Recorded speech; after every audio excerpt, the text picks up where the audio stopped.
And so now it's the time of Onofrio. Onofrio Mazzarisi graduated in theoretical physics at University of Bologna in 2017, and he also got his PhD from University of Salerno under the supervision of Federico Corberi this year in 2021. And during the PhD, he has worked on non-equilibrium problem in classical spin system. And it has done a collaboration with CISA and with Sorbonne University in Paris. And since December 2020, he has a position as a postdoc at the Max Planck Institute for Mathematics and Sciences in Leipzig. So please, Onofrio. Hey, thanks for the introduction, and thanks for the opportunity to share a little bit of my work with you today. And let me share the screen. Let me see.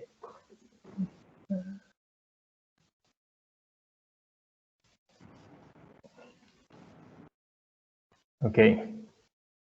Do you see? Yes, yes. Okay, perfect. So I'm going to talk about diversity mostly. And diversity is a central concept in ecology, in information theory, in economics, and in other fields. And in particular, I'm going to talk about its role in systems which exhibit Zipf flow. But before, I want to mention and thank my collaborator in this project, Amanda de Azevedo Lopez, Jefferson Arendon in Brazil, and Federico Corberi. So let me introduce Zipf flow for those of you who may be not familiar with it, or remind it for those of you who know it. Take a book, for example, Melville's Moby Dick, and if you have time, count all the how many times all the words which are in the book appears.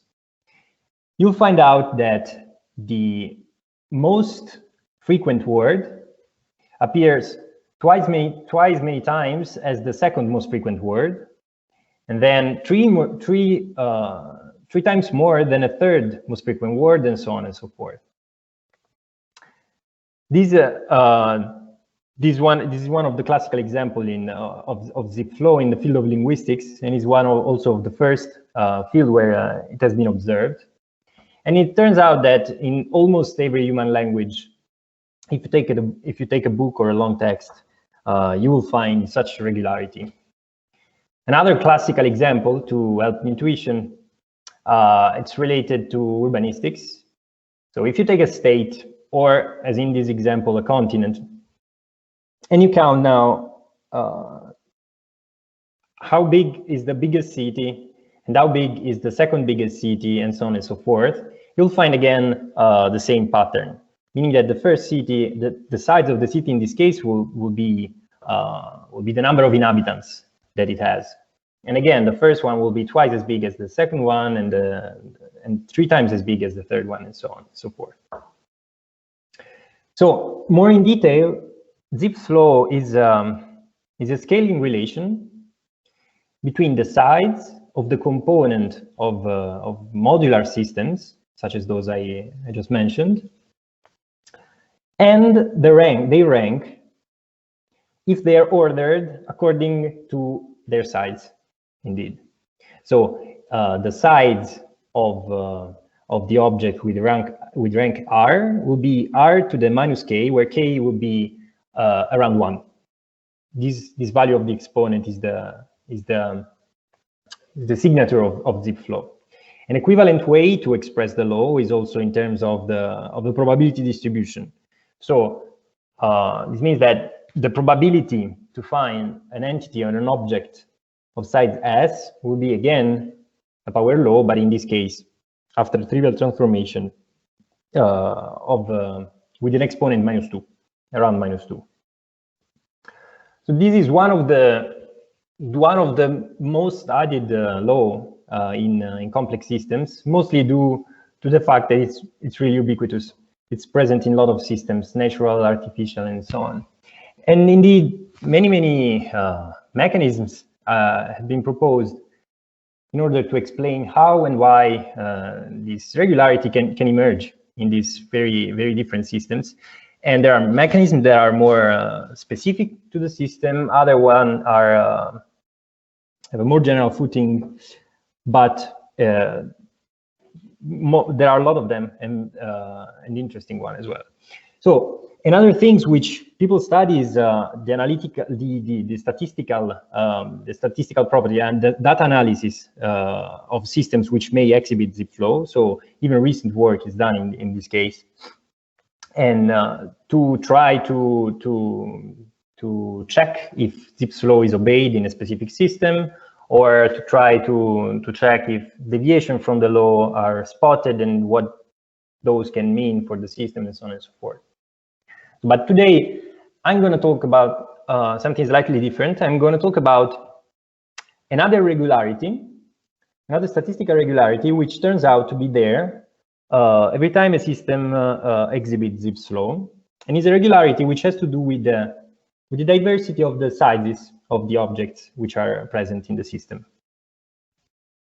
And to be a little bit more precise, consider a configuration of the system will be given by the n objects which it contains and the sizes of these objects. And we will have a total size which will be the sum of all the sizes of the object there. For example, having in mind the cities in a continent or in a state, the object will be the cities, every size will be the size of each city, and the total size S will be the total population of the state. So what the diversity index I'm going to focus on is simply the number of different sizes represented in the system. So looking at the pictorial image here, we have a system of total size 13. We have 5 different objects in the system, and the diversity 4, because there are 2 objects which have the same size, so that's counted just once. This diversity index, which from now on I'm going to refer to it like simply as diversity, and it's what is known as richness in ecology, for example, is the Hartley function in information theory, or if you want, the exponential of the Hartley entropy. And in general, it can be put in a more general context of measure of information captured by generalized Rényi entropies. And this is just so is one of them, and it turns out that is the relevant one for the problem at hand. But I want you to have in mind a concrete example instead of talking in abstract. So let's consider a case of linguistics. And let's consider a system which is a book or a text, in this case a really short text, which is sopra la panca la capra campa e sotto la panca la capra crepa, which is, for the non-Italian speaker, an Italian tongue twister. And here we can picture what the various object, what's the role of the various object in this field in linguistics. So the length of the text, it's 13 because there are 13 words in it. The number of objects, n, will be just the number of different words which are in the text. So it will be sopra, la, panca, capra, campa, e sotto, crepa. And the diversity will be the size of this word, meaning the frequency of this word, how many times they appear. So with this in mind, we may be able to interpret this plot. Here I'm showing more than 30,000 texts in English, taken from the Project Gutenberg database. And on the x-axis, there is the size of the book or the text, which is, again, the number of words which are in it. And on the y-axis, there is like the diversity as defined before. So the number of different frequencies which are in the text. Every green dot so is a book. And the black dot are just logarithmic, are just binning of the data to help to read the plot. So what I'm going to show you in the rest of the talk is that systems such as this, like this, in which Zipf flow is observed, the diversity is maximized. And also, I will derive so what we can call a diversity law, which describe the behavior of the diversity with respect to the size S, and maybe to say something about this pattern we see emerging here. So in order to do this, I use a model because I want to solve a model so that I can calculate something, in particular an average diversity, and then estimate with this calculation the diversity of empirical samples, so-called empirical configurations. So what I do is the following: take probability distribution. I'm starting already with a power law, but later I would argue that this does not compromise that much the generality of my claim. But let's start with the probability distribution, which is a power law, so fat tail distribution, with a cutoff, with upper cutoff at big S, which is the total size of the system, which cannot be overcome. So we have also the constraint, so big S, and extracting entities from that probability distribution and obeying, like respecting the constraint, I will end up with configurations which will be reproduce which will show some power law behavior. And then if I measure the diversity of each configuration and then I take an average, this is the thing I'm looking at. And this is also what I want to compute. We can have already an intuitive idea of what's going to happen. I will try to convey this to you. This is the following. So imagine to take a big value of tau. So a strongly suppressed probability distribution. Well, in this case, it's most of the sizes that will be extracted are small sizes, and so their diversity will not be that much. So we will end up with a small diversity. On the other hand,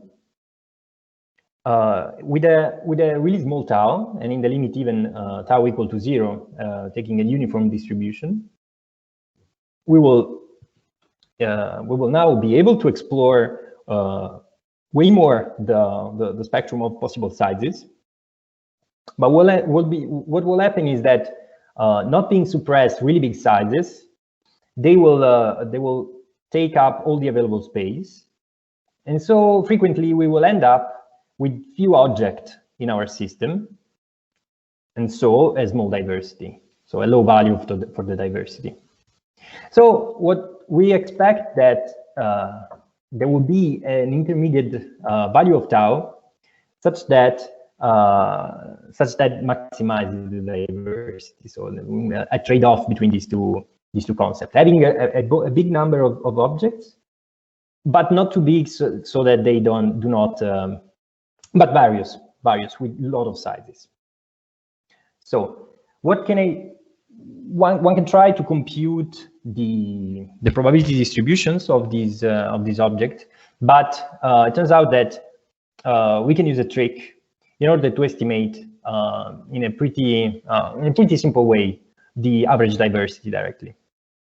And I will try to share this with you. So we can start with the dressed probability distribution, which is simply the probability to observing an object of size S in a given configuration with a constraint S. So it will be slightly different from the bare probability distribution from which I'm extracting the objects, because there is the constraint in it, and it's plotted here for some value of the parameter, but it's a pretty general behavior that is there. And actually, for actual calculation, it turns out that one can easily use the bare probability distribution directly.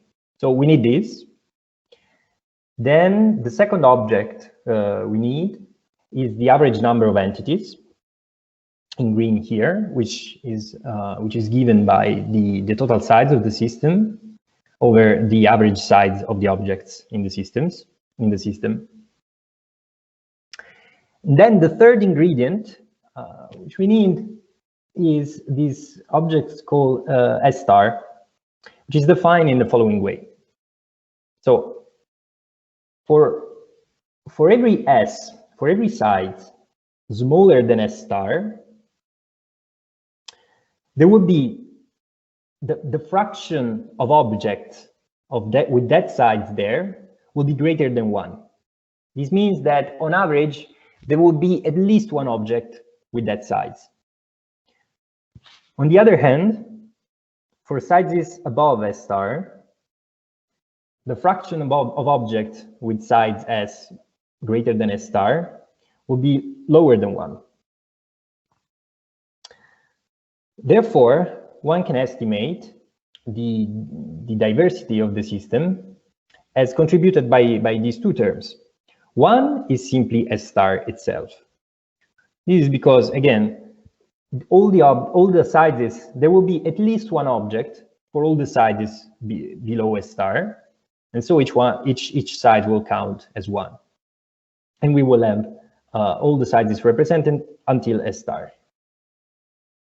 And then the second term will be just the fraction of all the objects with sizes greater than S star, all of them. This is because, as I said, every object, the fraction of object with size greater than S star is less than 1. This means that on average, if there is an object of size S greater than S star, it will be the only one with that size. And so one can just consider that every object with size greater than S star contributes to the diversity. So one can then compute properly this object S star, and what we end up with is a law, is a diversity law. So the diversity, the average diversity, will be a function of tau and big S. Zeta here is the Hurwitz zeta function, but in the limit for a big system, actually not even that big, but in the limit as going to infinity, we have the diversity as a power law behavior with the total size of the system, with an exponent alpha tau, which depends on the exponent of the probability distribution from which we're extracting the objects. And we see from the inset in the plot that it's sharply peaked. It's sharply peaked around tau equal 2. And also in the main panel of the plot, the function itself, the average D itself is it's plotted. In solid line, there are the analytical prediction just for two sizes, two total sizes of the system. So 451,200. The colored dots are data from simulations, and we see that the diversity for every size is peaked around 2. And on the left-hand side, we have that I reported an asymptotic expression for the diversity. So for tau less than 1 is constant, for tau equal 1 is the logarithm of S. Then we have this power law behavior for tau from 1 to greater than 2, and we have a peak for tau equal 2. So I want to spend, though, a couple of words on the generality of the claim. So we saw that among power law distributions, the one with tau equal 2 it's the one that maximizes the diversity. But what about, in general, other probability distributions? So the first thing that can be said, I don't have a rigorous proof of this, a la James, let's say, but what we can observe a few things. This is one. There is an upper bound for the maximal diversity. So given a system of size S, if you want to construct it by hand a maximally diverse one, what would you do is the following. You take one object of size 1, then one object of size 2, then one of size 3, and so on and so forth, until you roughly reach number, which is D, which will be the diversity, the total diversity, because you have just one size for each object. So this is for big S, it goes like D squared, using the famous Euler formula. And so the deterministic diversity, reverting the equation, goes like as the square root of S. So the best you can do, picking the object by hand, would be having a diversity that increases as the square root of S. And the diversity for power law with exponent -2 goes like the square root of S with a logarithmic correction. So there's not really much space to improve on this. And apart from this argument, another thing that can be said is also that other really common distribution, most common distribution, Gaussian or any exponential distribution, they, as you can intuitively imagine, they will really suppress. They will be worse than a power law, for example, with a big exponent. So the variety of sizes that will be extracted will be pretty low. So there are some arguments for why this result may be pretty general. And what about the data we had before? So these are, again, every green dot is a book in English, an English book taken from the Project Gutenberg database, and these are known to follow the flow with an exponent around tau equal 2. And so if I plot here the asymptotic expression for the diversity computed as before, what I obtain is this. So it's a very, very good agreement with the data. And it is not a fit, but it's just also with the prefactor is just the result from the analytical calculation, with pretty much which give confidence that is that these results are solid. So this was my last slide, and I will conclude with the take-home message, which is simply the following: what's written there. So every system where the statistics of the sizes of their component is observed to obey Zipf's law also possess another statistical regularity, which is that the diversity of the sizes in the system is maximized. So this is there is this co-occurrence of the maximal diversity of the sizes and a Zipfian distribution.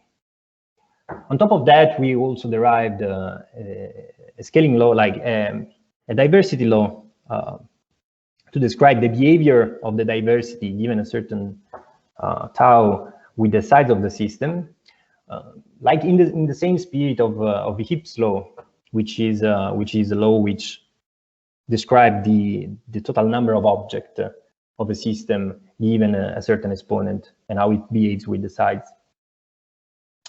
And I can also conclude with a little speculation. It's always interesting when quantities are maximized. So when there are peaks, when there is some quantity or some quantity which turns out to be relevant for a system which is maximized, and it may be the case that in some systems Zipf flow can be the result of a drive of the system towards maximal diversity. So this is a speculative point, but I think it can be interesting to explore the directions. So this is the end of my talk. I've been brief, but I'm hoping for questions and curiosity. Thanks. Thank you. Thank you very much for the talk.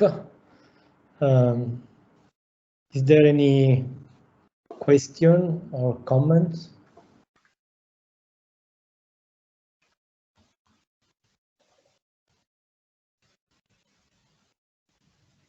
So I will start with a question for myself, just to see.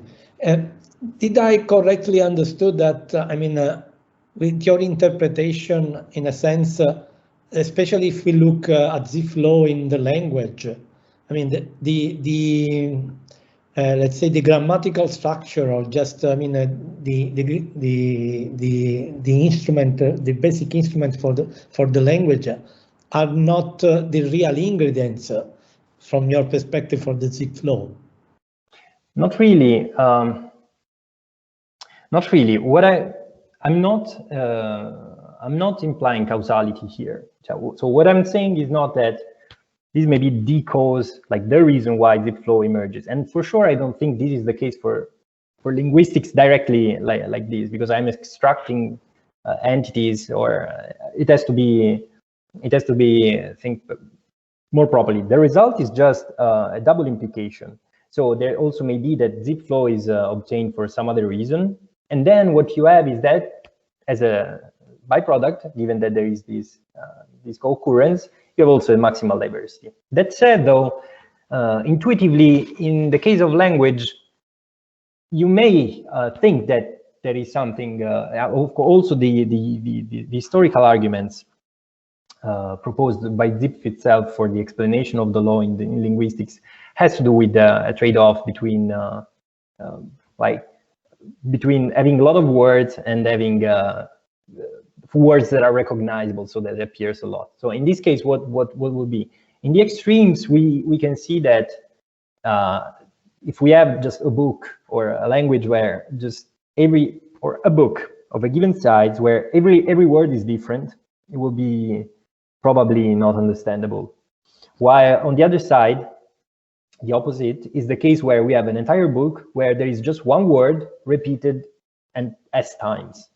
So also this case is you cannot convey much information with that. So it's consistent with this idea, the fact that the diversity of the word it can be in the middle. So. But it is not really in the middle, so it's nearby the maximal value, right? No, in the middle. Yeah, sure. It's in the middle, not with respect in the spectrum of tau between 0 and infinite, but in the middle, the figurative way. So yeah, it is exactly like it's on t. It's on tau equal to, so in between. Let's say, not really in the middle. That's true. Yeah. Any other question or comment?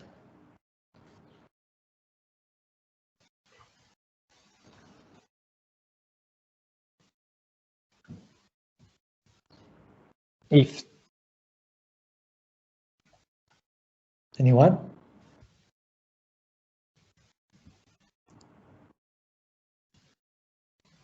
And going back to other systems, like for example, in the case of cities, what would be the origin for the diversity? Just a social motivation, or?